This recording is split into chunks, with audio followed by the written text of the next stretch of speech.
Hello dear friends, welcome to a new lecture of surface chemistry. In our previous lecture we have learned about the coagulation. किसी भी colloidal solution का coagulation किस तरह से हो सकता है and how can we prevent or how can we protect from the coagulation to that colloidal solution. ये भी दोस्तों हमने लास्ट लेक्चर में बात की थी. एज वेल एज हमने साथ में coagulation के लिए बहुत ही इंपॉर्टेंट हार्डी-शुल्ट्ज रूल भी डिस्कस किया था. Now we are going to learn different types of colloids. I mean to say emulsion or pious, or we can say pious emulsion. Okay, emulsion is also a colloidal solution, but the difference is in this particular emulsion the dispersion medium and the dispersed phase both are in the liquid phase. That is the difference. So ultimately we can say that emulsion is nothing but the liquid colloidal solution, liquid in liquid. Okay और majority case में क्या होगा, इन major case दोनों में से कोई एक liquid portion should be water, दोनों में से कोई एक वाटर ही रहेगा. And there is two possibility, water with oil और ऑयल विथ वाटर, और we can say water in oil और ऑयल इन वाटर. अभी ये इमल्सन पॉसिबल है या नहीं? जनरल केस में वाटर के अगर प्रॉपर्टी देखें then we can say water is a polar solution. At the same time oil are fatty acid और सॉल्ट ऑफ फैटी एसिड और saturated form of fatty acids.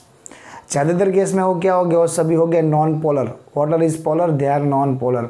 Polar and non polar liquid को अगर हम एक साथ mix करें they should be immiscible, वो miscible नहीं हो सकते. और ये आपने घर पे एक्सपेरिमेंट किया हुआ है. ज़्यादातर केस में कहीं जगह पे हमने अलग अलग फंक्शंस में या फिर वी कैन से अलग अलग धार्मिक फंक्शंस में कभी दीप आपने देखा होगा, दीप जलाते हैं लोग और ग्लास में पहले वाटर भरते हैं, वाटर के ऊपर ऑयल या फिर जो भी फ्यूल चाहिए फॉर द दीपक या फिर दीप वो रखते हैं और उसके ऊपर वो दीप जलाते हैं. तो आप क्लियर देख सकते हो नीचे का जो पोर्शन रहता है that is from the water और ऊपर पोर्शन रहेगा that is from the oil.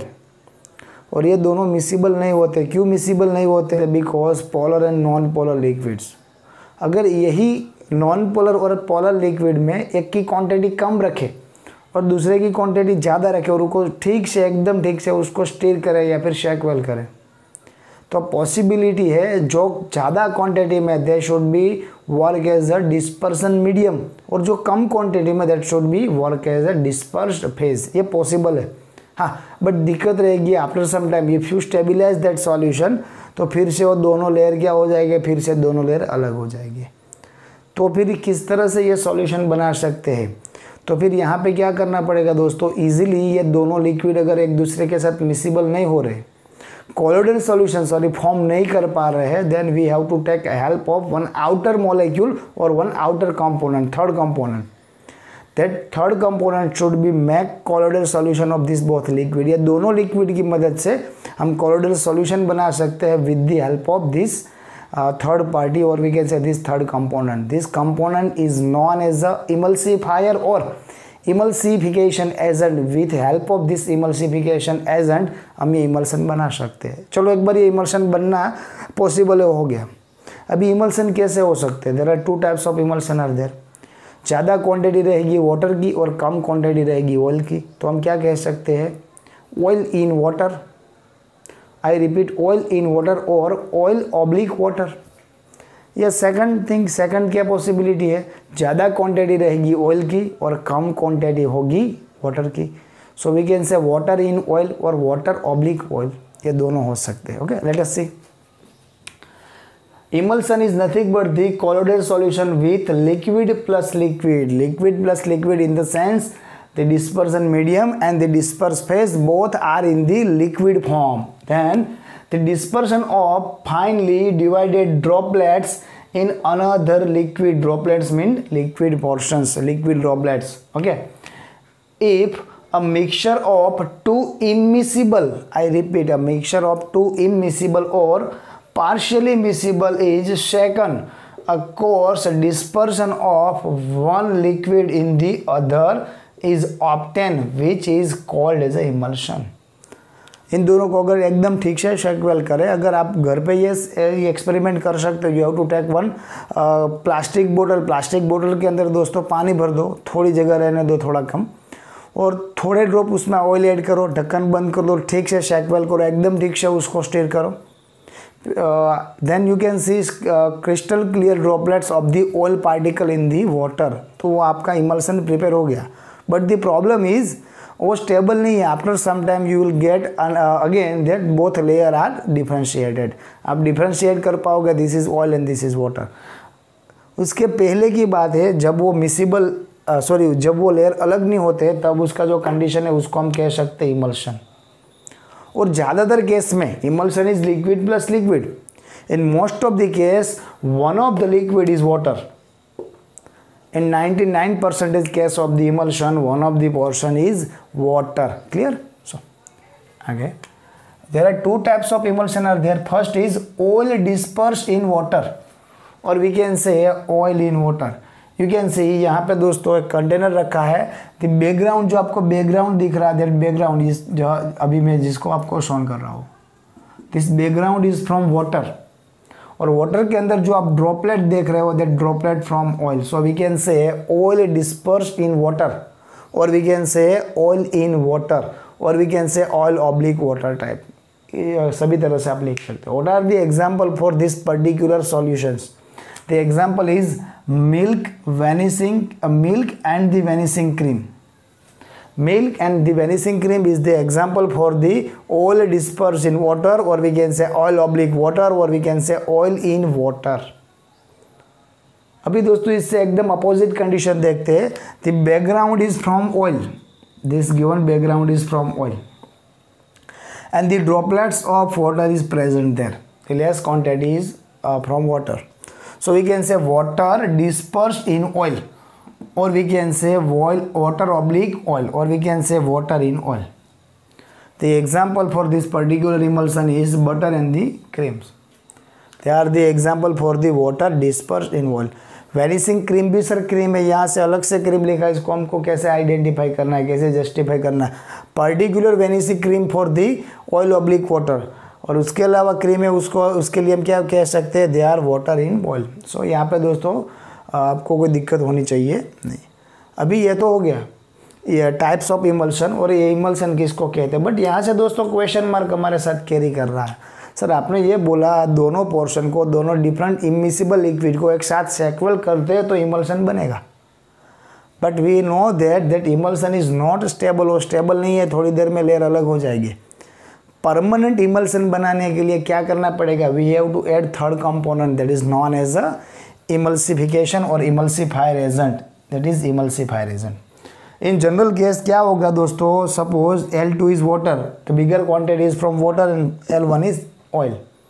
अभी ये दोनों को मिक्स करके अगर मैं एकदम ठीक से उसको शेकवेल करता हूँ, then I will get emulsion solution for a while. After that I will get to disperse layer, I will get to different layer of the liquid, दोनों लेयर अलग हो गए। सो इसको परमानेंट इमल्शन बनाने के लिए क्या करना है? जब उसको शेकवेल करता है उसके साथ मेरे को इमल्सिफायर और we can say emulsification agent डालना पड़ेगा। अभी ये इमल्सिफिकेशन एजेंट करेगा क्या? सपोज ये लिक्विड 1 के जो ड्रॉपलेट्स बन रहे हैं ये वापस नज़दीक आने के साथ कोलैबोरेट होते हैं, एग्रीगेट होते हैं, तो ये इमल्सिफिकेशन एजेंट क्या करेगा? इसके ऊपर एक फिल्म बनाएगा। ये फिल्म एक्चुअली ये दोनों ड्रॉपलेट्स के बीच में तो रहेगी, साथ में हमारा जो मीडियम है, वेदर इट इज़ ऑयल और वाटर, जो भी मीडियम है, मीडियम का भी कांटेक्ट है हमारे पार्टिकल से क्या हो जाएगा? कट हो जाएगा। जो रिपल्सन था, एग्जैक्ट रिपल्सन, ये यहाँ पे मैं वर्ड यूज़ कर रहा हूँ, polar and non polar repulsion था, वो भी अभी कुछ हद तक कम हो जाएगा। क्यों? बिकॉज जो मीडियम के मॉलिक्यूल थे और जो डिस्पर्स मॉलिक्यूल थे और we can say colloidal molecule थे, उन दोनों के बीच में भी अभी ये फिल्म आ जाएगी, film from the emulsification agent. और ये दोनों पार्टिकल से या ज़्यादा पार्टिकल थे, particle from the colloidal particle जो डिस्पर्स फेज के थे, और डिस्पर्स फेज के पार्टिकल के बीच में भी यही फिल्म वर्क करेगी, तो उनका कोलैबोरेशन भी कम हो जाएगा, या फिर हम कह सकते हैं कोलैबोरेशन को हम क्या कर सकते हैं? अवॉइड कर सकते हैं। साथ में ये जो रिपल्सन था वाटर और ऑयल का, ये भी कम हो जाएगा क्योंकि उसके बीच में तो क्लियर है। So that is the role of the emulsification agent, और वी कैन से इमल्सिफायर। अभी दोस्तों आपको ये याद रखना है, आगे की ईयर में एग्जाम में आ चुका है, which types of emulsifier can be used for oil oblique water and which type of emulsifier can be used for water oblique oil. So we can say actual work of the emulsification is interfacial film. ये interfacial film बनाएंगे on the surface of the particles. Okay अभी हमको याद रखना है दोस्तों emulsification agent for oil oblique water और we can say oil in water. तो हम क्या यूज़ कर सकते हैं? We can use protein, gum, natural and synthetic soaps. दोस्तों आगे जब हम सोप की बात कर रहे थे तभी हमने वहाँ पे एक पॉइंट, एडिशनल पॉइंट याद रखा था, that soap can be used as a emulsifier और emulsification agent. So natural and synthetic soap can be also used as a emulsification agent. What about the water oblique oil और we can say water in oil, heavy metal salt of fatty acid and long chain alcohol और we can say lamp black. हाँ जिससे आप काला टीका करते हो, that lamp black is also used as a emulsification agent for water oblique oil types of emulsions. Clear? चलो ये तो हो गया. अभी दोस्तों किसी ने आपको फ्रेश प्रिपेयर्ड इमल्सन सॉल्यूशन दे दिए, दोनों सॉल्यूशन, उसमें से एक ऑयल ऑब्लिक वाटर है और सेकंड वाटर ऑब्लिक ऑयल है. आपको आइडेंटिफाई करना है. How can you identify that this is the water oblique oil and this one is water oblique oil oblique water? How can you differentiate? उसको differentiate कैसे कर पाओगे? लेट अस सी. Suppose दोस्तों यहाँ पे जो ये मीडियम हमको दिख रहा है that is from the water और ये ड्रॉपलेट जो दिख रहा है that is from the oil. हाँ ये एक्चुअली ऐसा होने वाला है, पहले से तो पता नहीं है. अभी मैं कह रहा हूँ उसके अंदर बहुत सारा वाटर ऐड कर रहा हूँ, मैं डाइल्यूशन कर रहा हूँ. Actually I am going to dilution here. मैं डाइल्यूशन कर रहा हूँ. पहले से जो मेरे को इमल्सन दे रखा है, in that emulsion I am adding some water. अगर वो वाटर इजीली ऐड हो जाता है, आई रिपीट, अगर वो वाटर इजीली ऐड हो जाता है देन वी कैन से जो सर ज़्यादा क्वांटिटी थी वो वाटर की होगी तभी तो मिसिबल इजीली हो गया. पहले से ज़्यादा क्वांटिटी थी वो वाटर की थी इसीलिए तो दूसरा वाटर उसमें मिक्स हो गया. So we can say this particular solution is oil oblique water और we can say oil in water. अगर यहाँ पे मैं वाटर ऐड करूँ और वाटर ऐड करने के साथ दो अलग लेयर मिले तो, आई रिपीट, दो अलग लेयर मिले तो, अलग दो लेयर मिलते हैं then we can say sir जो पहले से जो bigger quantity that is oil और हम जो ऐड कर रहे हैं that is water, one is polar and second one is non polar, so they can not miscible. So crystal clear layer line between them, उसके बीच में एक लाइन रहेगी. अगर पहले से पोर्शन ज़्यादा ऑयल का रहा तो वाटर ऐड करने के साथ हम ये आइडेंटिफाई कर सकते हैं. I repeat, with the addition of water we can identify that the given solution is water oblique oil or oil oblique water. If we can possible the dilution with the water add करने के साथ अगर dilution होता है then we can say dispersion medium is water, then we can say the solution is oil in water. Similar दोस्तों मैं यहाँ पे फिर से अभी ट्राई कर रहा हूँ. अभी जो ज़्यादा क्वांटिटी है वो ऑयल है और जो पार्टिकल है वाटर है, बट मेरे को आइडेंटिफाई करना है. मैं क्या कर रहा हूँ अभी यहाँ पे फिर से डाइल्यूशन कर रहा हूँ, but this time I am going to dilution with the help of oil.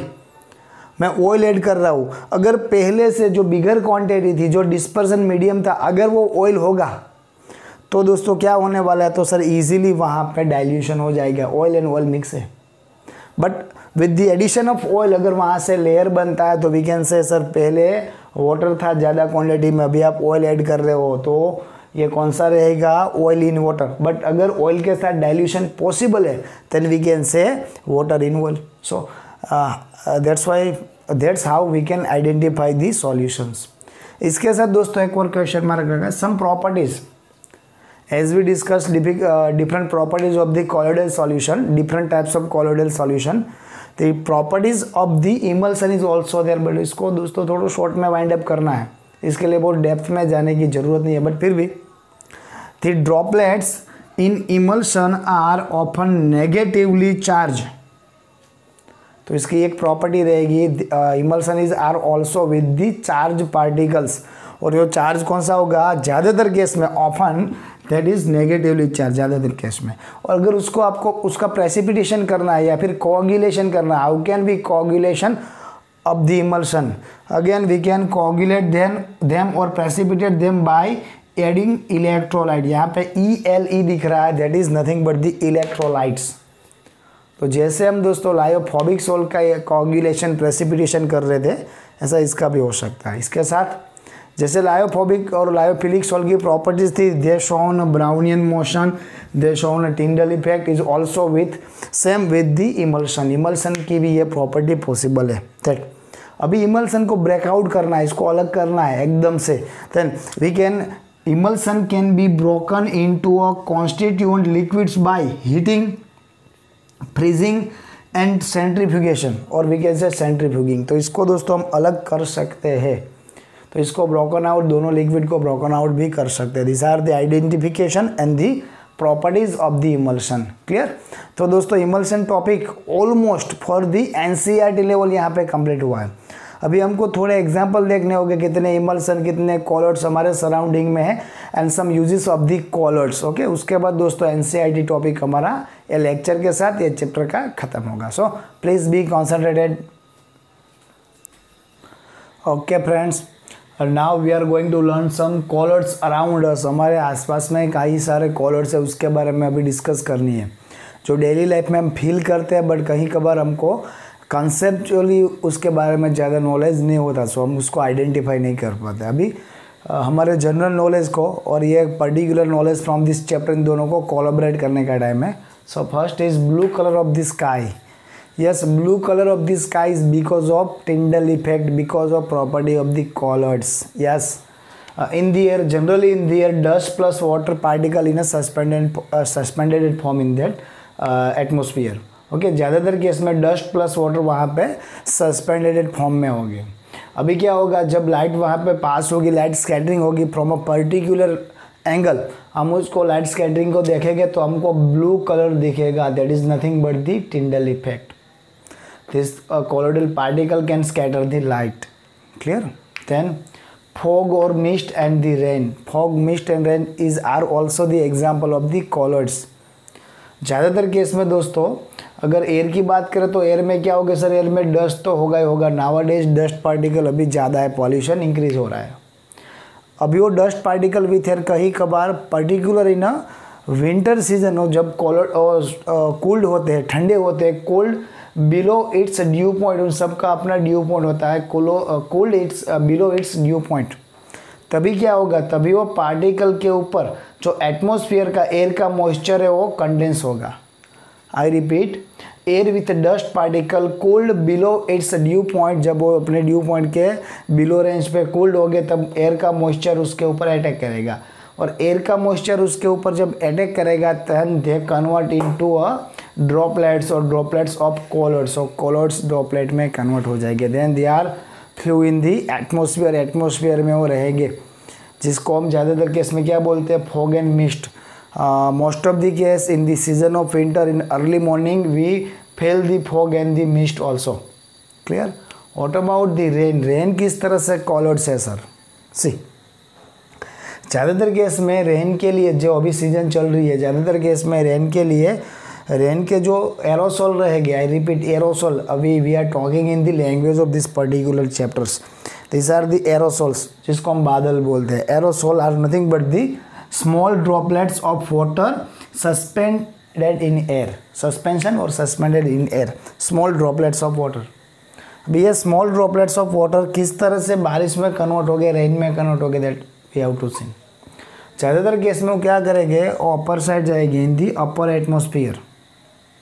जब वो दोस्तों अपर एटमॉस्फेयर में जाते हैं तब इसके जो स्मॉलर पार्टिकल है, स्मॉल ड्रॉपलेट्स, वो स्टोली वो पार्टिकल क्या हो गए, कंडेंस होने के साथ, अभी ये थोड़े दूर थे तो उसका वॉल्यूम कम था, उसकी साइज़ कम थी। अभी जैसे अपर एटमॉस्फेयर में जा रहे हैं उसके साथ they are bigger in size, अभी उसकी साइज़ धीरे धीरे बढ़ रही है।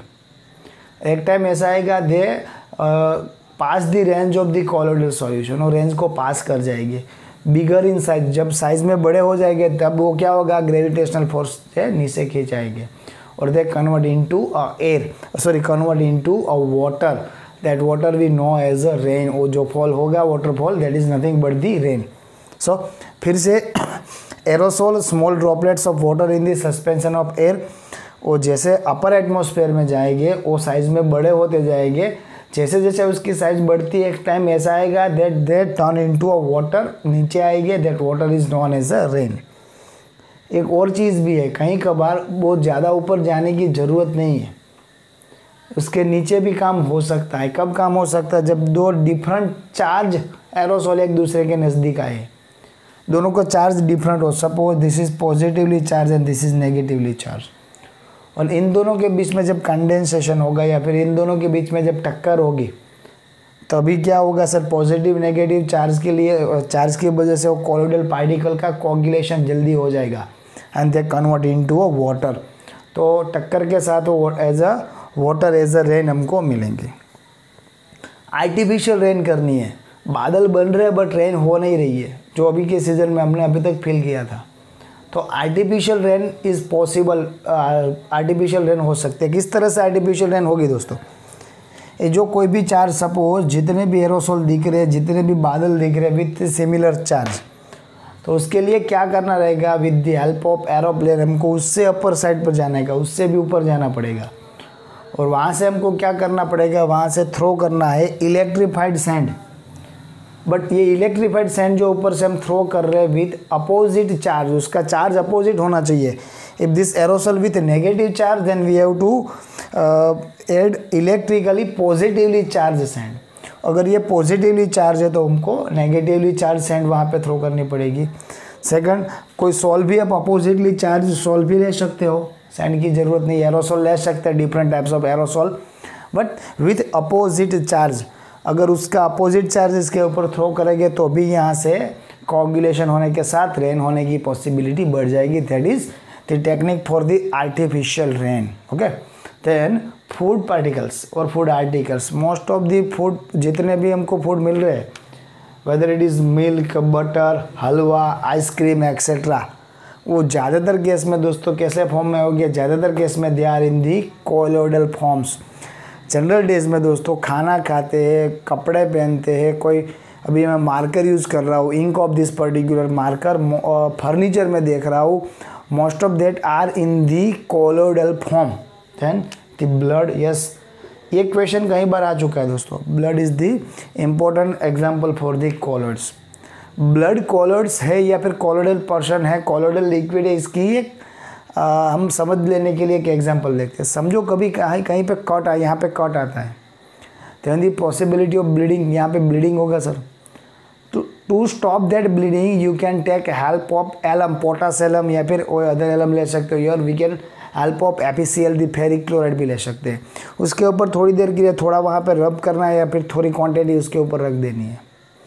तो क्या होगा? इसके अंदर के जो कोलोइडल पार्टिकल है, इन presence of this particular electrolyte they can coagulate, और कोगुलेट होने के साथ क्लॉट हो जाएगी। सो उसकी क्लॉटिंग एक सॉलिड पोर्शन वहाँ पे बन जाएगा और अपने आप ही ब्लीडिंग क्या हो जाएगा? ब्लीडिंग स्टॉप हो जाएगा। अगर कट छोटा है then they are able to self clotting. अगर छोटा कट है तो आप उसको ठीक से प्रेशर करके रखो थोड़े टाइम के लिए, और कुछ नहीं करना है। After some time you will see that वहाँ पे ब्लड क्लॉटिंग हो चुका है।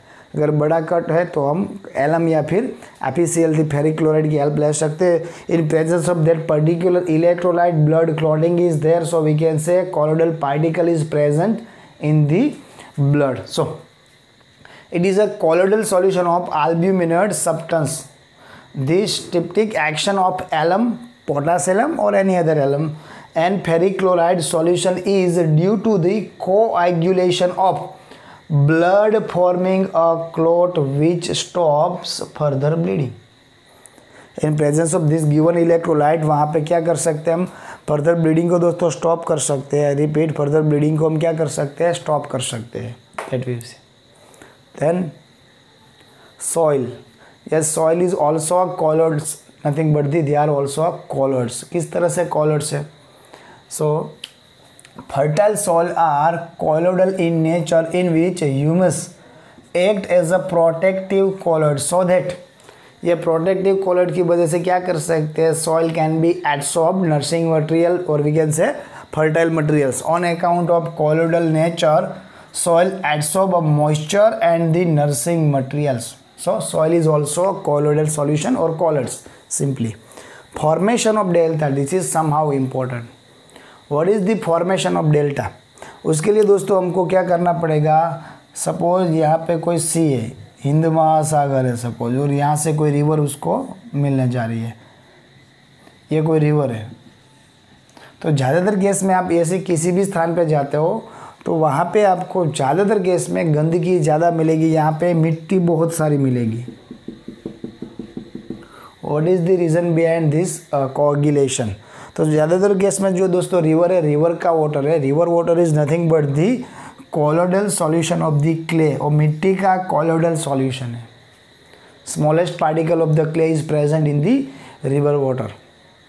और जो सी है, ये सी का वाटर है, पानी का, समंदर का पानी, that is full of electrolytes. वहाँ पे बहुत सारे इलेक्ट्रोलाइट है, NaCl तो हम उसी से बनाते हैं। So because in presence of this electrolyte, जैसे ही ये रिवर यहाँ पे समंदर से नज़दीक आएगी, ये पानी दोनों मिक्स होना शुरू होगा, तब in presence of electrolyte the precipitation of that clay particle is possible. जैसे हमने कल के लेक्चर में पढ़ा था, in presence of electrolyte the precipitation और the coagulation process is occurs. तो यहाँ पे होगा कोआगुलेशन। तो जितने भी मिट्टी के क्ले के पोर्शन है वो अभी इकट्ठा होना शुरू हो जाएगी, और एक टाइम तो ऐसा आएगा दोस्तों, यहाँ पे इतने बड़े बड़े ये एकदम इतने बड़े बड़े पोर्शन हो जाएंगे। जो भी रिवर का फ्लो जाता होगा और कंटिन्यू न जाने की वजह से इस तरह से होगा, यहाँ से निकलेगा और यहाँ से निकलेगा, और हमको एक शेप दिखेगा, shape of the delta. So this is that is nothing but the formation of delta because of this coagulation. यहाँ पे कोआगुलेशन होता है, तो कोआगुलेशन की वजह से जो ये रिवर वाटर है जो समंदर में मिक्स होगा, तब वहाँ पे डेल्टा फॉर्मेशन होगा। That is also nature of the colloidal solution. Colloidal solution है पानी, नदी का पानी, तभी तो ये पॉसिबल हुआ है। Clear? So this are the example of colloids which is around us. वो हमारे के आसपास में ही थे, बट अभी तक हमने उसके लिए कुछ ज़्यादा सोचा नहीं था, बिकॉज वो अभी तक हमारे लिए हमारे टच में नहीं थी, कंसेप्ट वाइज हमने पढ़ा नहीं था। नाउ अभी दोस्तों इन सब से हमको फैमिलियर होना पड़ेगा। क्लियर है? अभी application of the colloids, last topic of the chapter. Colloids की एप्लीकेशन देखनी है, और कोलोइड्स की एप्लीकेशन में फर्स्ट एप्लीकेशन जो अभी मैं समझाने आपको जा रहा हूँ, वो बोर्ड एग्जाम में आगे एक बार राइटिंग में आ चुकी है। Particular this given application electrically और इलेक्ट्रिकल प्रेसिपिटेशन ऑफ स्मोक और कॉट्रेल स्मोक प्रेसिपिटर। यहाँ पे होगा क्या दोस्तों, सपोज कोई बहुत बड़ी कंपनी है, केमिकल कंपनी है, या फिर कोई भी फार्मास्यूटिकल कंपनी है, या फिर इन जनरल हम बात करें कई जगह पे व्हीकल ज़्यादा निकलते हैं तो उसकी डस्ट है। तो ये सभी डस्ट जैसे एटमॉस्फेयर में घूमती रहती है, अगर उसको हमको कम करनी है, वहाँ पे पॉल्यूशन कम करना है, then we will take help of this Cottrell precipitator. सपोज ये कंपनी से दोस्तों, कंपनी है और कंपनी के ऊपर ये चिमनी है, और ज़्यादातर केस में ये लोग क्या करेंगे, यहाँ से अपना जो एग्जॉस्ट है जिसकी ज़रूरत नहीं है, जो एक्स्ट्रा मटेरियल है, उसको बाहर करेंगे। मेजॉरिटी वहाँ पे कार्बन हो गए, आर्सेनिक के मटेरियल हो गए, कहीं और सॉलिड पार्टिकल्स हो गए, डस्ट होगी, ये सबको यहाँ चिमनी में ऊपर से निकाल दे। ये भी ये चिमनी से निकलने वाले ये सभी particle mix into air, air में मिक्स होते हैं, और उसके साथ वहाँ पे पॉल्यूशन होता है। टू प्रिवेंट दिस पॉल्यूशन, और पॉल्यूशन को प्रिवेंट करने के लिए, या फिर वी कैन से कम करने के लिए, व्हाट कैन वी डू, कम करने के लिए दोस्तों बीच में ये हम लगा सकते हैं, कॉट्रेल प्रेसिपिटर लगा सकते हैं। अभी एक कॉट्रेल प्रेसिपिटर वर्क कैसे करेगा, जैसे कि दोस्तों यहाँ से ये पार्टिकल निकल रहे हैं कार्बन के या आर्सेनिक का सॉलिड है, most of they are in the colloidal form, वो कोलोइडल फॉर्म में निकलेंगे। सपोज बीच में ये लगाया हुआ है, यहाँ से निकलने वाले ये स्मोक के particle, weather it is carbon, arsenic और एनी अदर सॉलिड पोर्शन निकल रहे, तो हमको क्या करना है, बीच में एक ऐसा चैम्बर रखना है, और चैम्बर में एक इलेक्ट्रोड रखना है with heavy electrical charge is there, high voltage electrode, और 30,000 या 30,000 से भी ज़्यादा वोल्टेज वाला ले सकते हैं। बट खाली चीज़ ध्यान इतना रखना है, सपोज दिस कोलोइडल पार्टिकल और we can say this pollution particle, I repeat, यहाँ पे मैं पॉल्यूशन पार्टिकल वर्ड यूज़ कर रहा हूँ। If this pollution particle with the negative charge, तो हमारा जो इलेक्ट्रोड है वो पॉजिटिवली चार्ज होना चाहिए। इफ़ दैट पॉल्यूशन पार्टिकल और कार्बन और आर्सेनिक और solid particle with negatively charge, तभी हमारा, वो अगर नेगेटिव चार्ज के साथ है तो यहाँ पे पॉजिटिव चार्ज होना चाहिए, वो अगर पॉजिटिव चार्ज के साथ है तो यहाँ पे नेगेटिव चार्ज होना चाहिए। सो प्लस और माइनस कौन सा चार्ज होगा, that depends on the charge of the pollution particles और कॉलोइडल पॉल्यूशन पार्टिकल्स। जो पॉल्यूशन के पार्टिकल निकल रहे हैं इन दी कॉलोइडल फॉर्म, उसका खुद का चार्ज जो है उसका अपोजिट चार्ज इलेक्ट्रॉन चाहिए। अभी यहाँ पे क्या होगा, जैसे वो यहाँ से पास हो गए उसके साथ ही अपोजिट चार्ज की वजह से यहाँ पे न्यूट्रलाइजेशन होगा और यहाँ से बाकी की एयर निकल जाएगी। Gases free from carbon particles जो यहाँ से निकल जाएंगे। जो पॉल्यूशन था मेनली कार्बन पॉल्यूशन या फिर कार्बन डाइऑक्साइड पॉल्यूशन, वो क्या होगा यहाँ पे एब्सॉर्ब हो जाएगा और gases free from the carbon particle, ऐसा गैस मिलेगा जो ज़्यादातर केस में कार्बन पार्टिकल से फ्री है। मोस्ट ऑफ द केस में ये कार्बन के लिए यूज़ होता है। अब एक बार ये प्रोसेस स्टॉप हुई तभी हमको क्या करते हैं, जब वोल्टेज अब वहाँ पे जो हमने अप्लाई किया है वो बंद कर दें, तभी ये सभी पार्टिकल धीरे से नीचे सेटल डाउन हो जाएंगे, प्रेसिपिटेट एस, और इसको निकाल लो। फिर भी यहाँ पे थोड़े से साफ कर दो और फिर से रीयूज़ करो। तो जैसे जैसे प्रोसेस आगे बढ़ती जाएगी, अब स्मोक में से कार्बन के पार्टिकल, ज़्यादातर गैस में कार्बन पार्टिकल या फिर any suitable other pollution particles जो सूटेबल है उसको भी हम आइसोलेट कर सकते हैं, अलग कर सकते हैं। Actually this is nothing but the purification, या प्यूरिफिकेशन भी है। सो इलेक्ट्रिकली प्रेसिपिटेशन, यहाँ पे हुआ precipitation with the help of electrode, और ये किसने बनाया था, कॉट्रेल ने। सो कॉट्रेल प्रेसिपिटर और कॉट्रेल स्मोक प्रेसिपिटेयर, ओके, ये नाम से दोस्तों बोर्ड एग्जाम में एक बार आ चुका है, तो इसको ध्यान से पढ़ना है। ओके, अभी दोस्तों some other use of the colloids वही हमको देखने, जो कंपैरिजन टू कॉट्रेल प्रेसिपिटर्स काफ़ी इजी है, एकदम इजी है, खाली पढ़ने के साथ वो प्रिपेयर हो जाएगी। ओके, तो please be concentrated. Okay friends, second use is purification of drinking water. ज़्यादातर केस में ड्रिंकिंग वाटर में प्रॉब्लम क्या होगा, ड्रिंकिंग वाटर में प्रॉब्लम ये होगा उसके अंदर कई सारे सस्पेंडेड सॉलिड, सस्पेंडेड इम्प्यूरिटीज़ होगी। अभी उसको हमको क्या करना है, अगर उसको प्योरीफाई करना है then we have to add alum. Alum add होने के साथ क्या होगा, जितनी भी वो सस्पेंडेड इम्प्यूरिटीज़ है दे कैन बी कोआगुलेटेड, वो कोआगुलेटेड हो जाएगी और नीचे जो कंटेनर है वो कंटेनर में नीचे बैठ जाएगी, so that we can make water fit for drinking purpose. Drinking purpose के लिए फिट वाटर बना सकते हैं।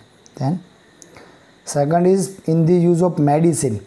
मेडिसिन में भी दोस्तों ये कॉलोइडल सॉल्यूशन या फिर कॉलर्स हमको काम आएंगे।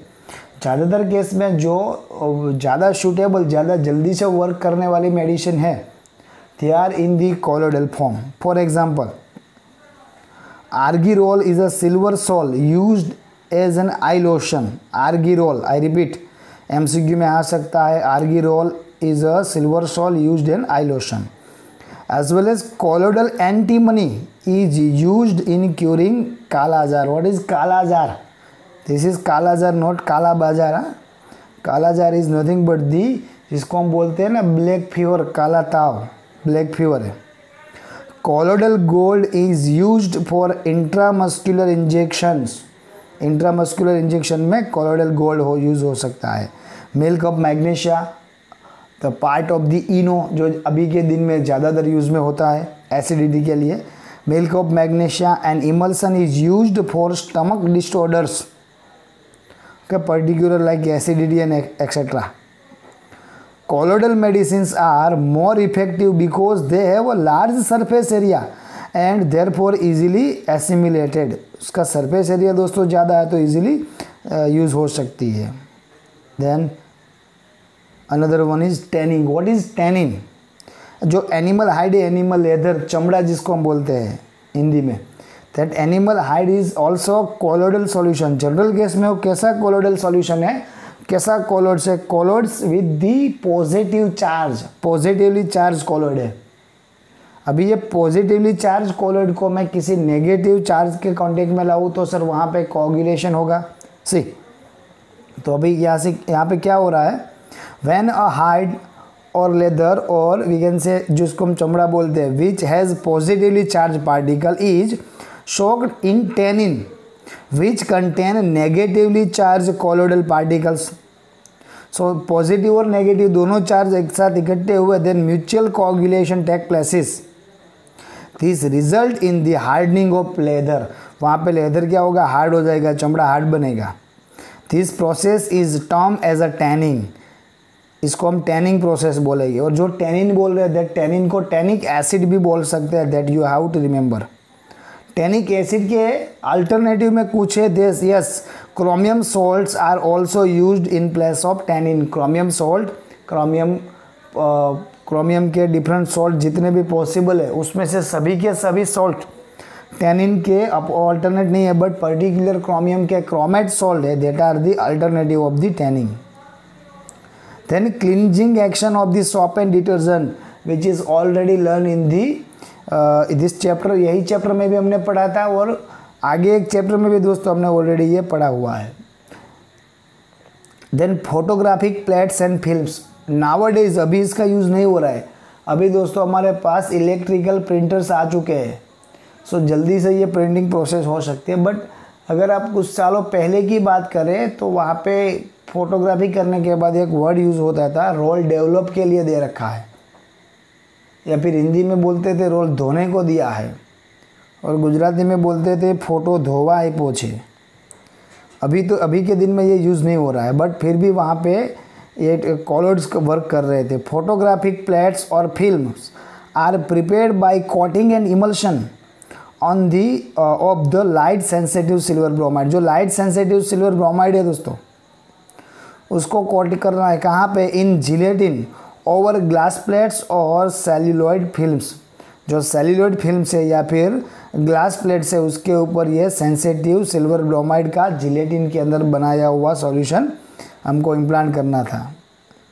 इन दी rubber industry which is discussed in polymer chapter, polymer chapter में इसका डिस्कशन हुआ था। रबर लेटेक्स में से रबर बनता है। पहले हमको जो लिक्विड मिलता है, milky liquid from the trees of the rubber, तो वो रबर लेटेक्स होता है। That rubber latex is a colloidal solution of rubber particles which are negatively charge. अगर वो नेगेटिवली चार्ज है तो फिर उसका रबर कैसे बनाएंगे, with the addition of positively charge particle. Rubber is obtain by coagulation of latex. Then industrial products, many industrial products like paints, ink, synthetic plastics, rubber, graphics, lubricants, cement, etc. They are nothing but the colloidal particles. Okay friends, तो इतना ध्यान से पढ़ना है। Till then घर पे रहिए, safe रहिए, पढ़ते रहिए।